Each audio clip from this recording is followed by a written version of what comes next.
I'm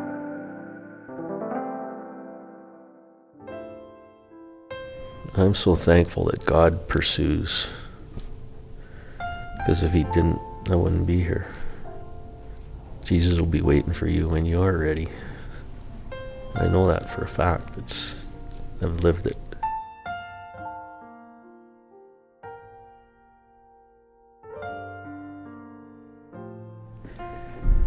Hi, my name is Al Stark. My wife and I moved to the Caribou a year ago, and we've actually been coming to the church for about a year and a half now. We started attending when we were up here looking for a place to live. I was born in Alberta and brought up a Catholic and went to Catholic schools for most of my teenage life. I didn't really relate to anything I was being taught. We had nuns for teachers and priests for teachers, and just never could relate to anything that was being said. And I learned nothing about Jesus while I was at school. I spent almost the rest of my life not knowing the Lord, partying, having fun, losing a marriage.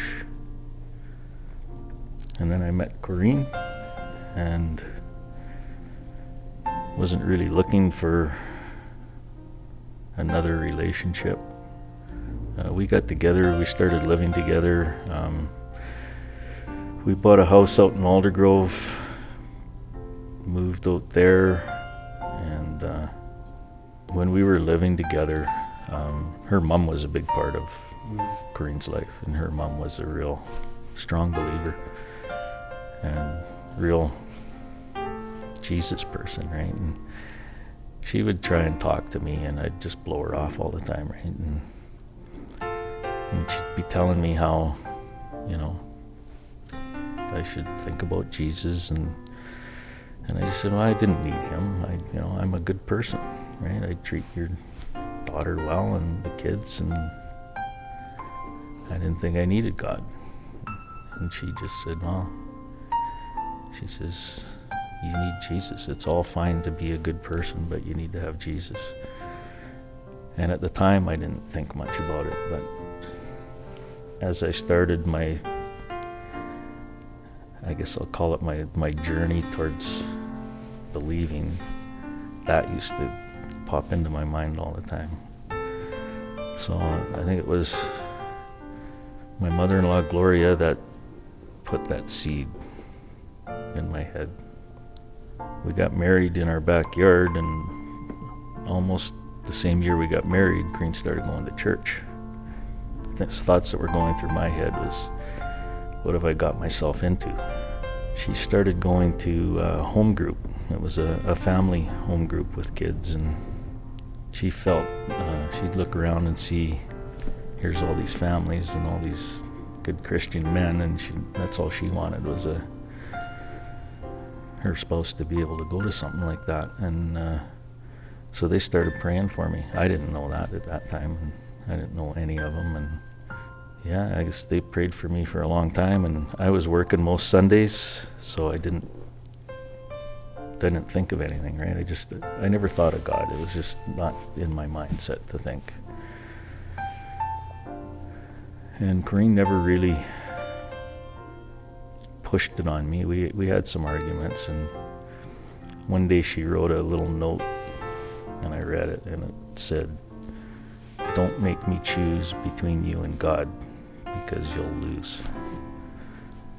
So that kind of hit me. And then one day Corrine comes home and she goes, "Oh, I'm going to invite Joe and Charmaine for dinner. And those are the pastors of the church." And I said, no way. I'm not meeting any of them. And she goes, "No, I want to have them for dinner." So they came over for dinner, and they were just normal people. I was used to Catholic priests and stuff, and here's Joe and Charmaine, and they're just normal people. And I just started to see a different side of the church at that point, and I had I had started to get Sundays off, so Corrine and the kids were going to church, and I was laying in bed, and I'm starting to feel a little bit convicted. So one Sunday I got up, and Corrine goes, "Well, what are you doing?" And I said, "Well, I'm going to go to church with you guys." And she's like, and I went, and a couple of the guys came running up, and, "Oh, welcome." And Corrine goes, "Don't scare him away." And just from that point, I just felt really welcomed into the kingdom. Right? It was like home when I walked in there.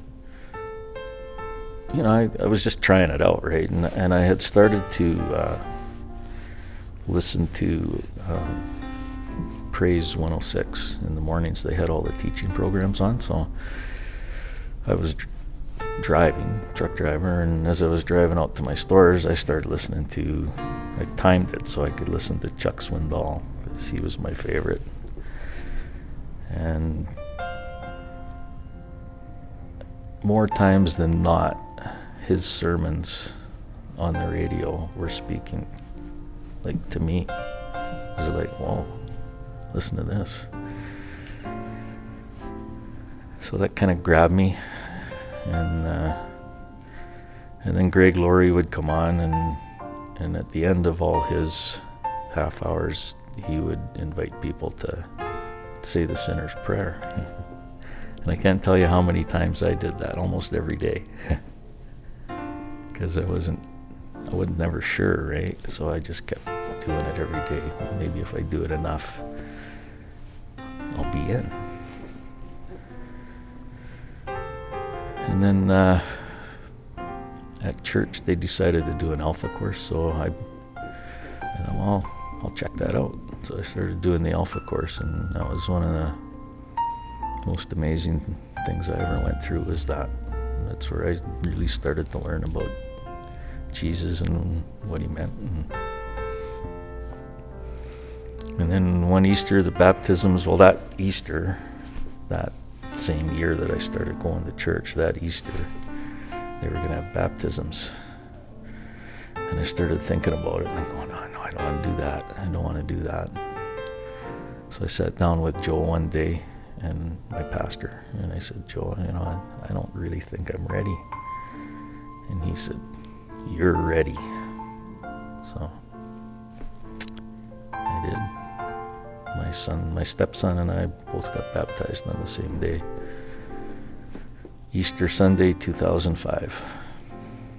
When my mother-in-law was dying, she was dying from cancer, and I got to spend some time alone with her.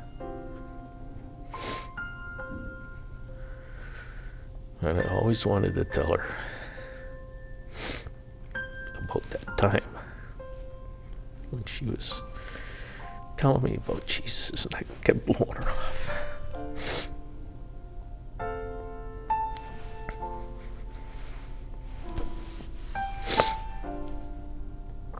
So I got to tell her.